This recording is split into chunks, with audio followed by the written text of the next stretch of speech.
안녕하십니까, 정인태입니다. 5선 민주당 의원 이상민, 이재명 질서 있는 퇴진, 울림 주려면 당장 물러나야. 네, 이렇게 강하게 발언을 했습니다.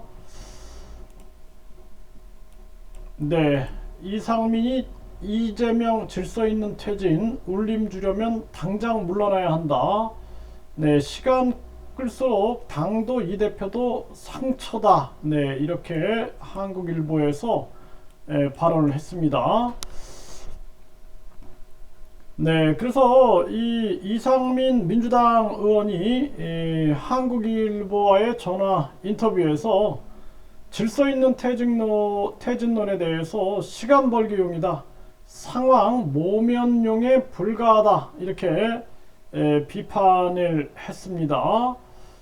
그래서 이 대표가 당장 거취를 결단할 경우 지지층 이탈과 당 분열로 이어질 수 있어 올 가을이나 연말까지 시간을 줘야 한다라는 그러한 질서 있는 퇴진에 대해서 비판을 한 겁니다.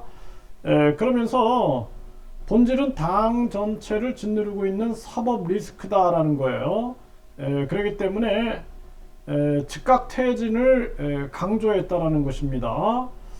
그래서 거취를 표명하는데 질서가 어디 있느냐? 거취 표명은 전격적으로 해야 한다. 끌면 끌수록 본인도 당도 타격만 더 많이 받는다. 네, 이렇게 얘기를 하고요.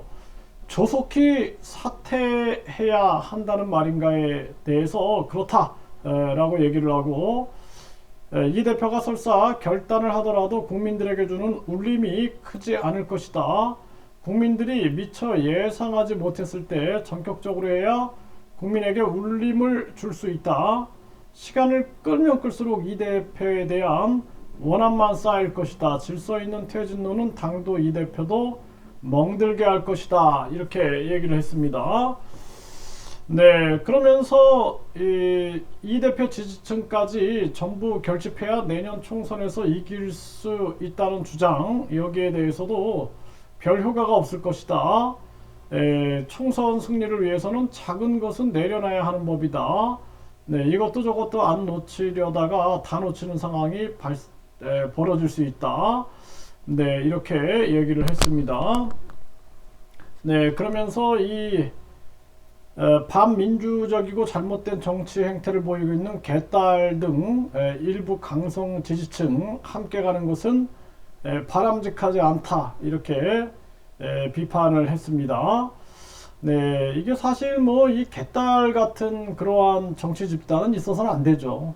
네, 그래서 우리가 합리적이고 그리고 이성적인 판단을 가지고 정당이 끊임없이 토론하고 자기 표현을 할 수 있는 곳이 되어야지, 그냥 한 목소리로 일갈한다라면 그 북한이나 다른 게 없는 거죠. 그렇기 때문에 이러한 비판이 온전한 비판이다라고 생각이 들고요. 그리고 이 이재명 대표 같은 경우에는 사실상 가장 중요한 것이 사법 리스크를 빨리 해소시키는 겁니다. 그래서 이제 그 대선 오늘도 보니까 차기 지도자 후보로 1위가 나오고 있는데, 그런데 가장 중요한 측면들이 사법 리스크단 말이죠. 과연 이재명 대표가 사법 리스크 속에서 계속 지지율 1위를 유지할 수 있겠느냐라는 거죠.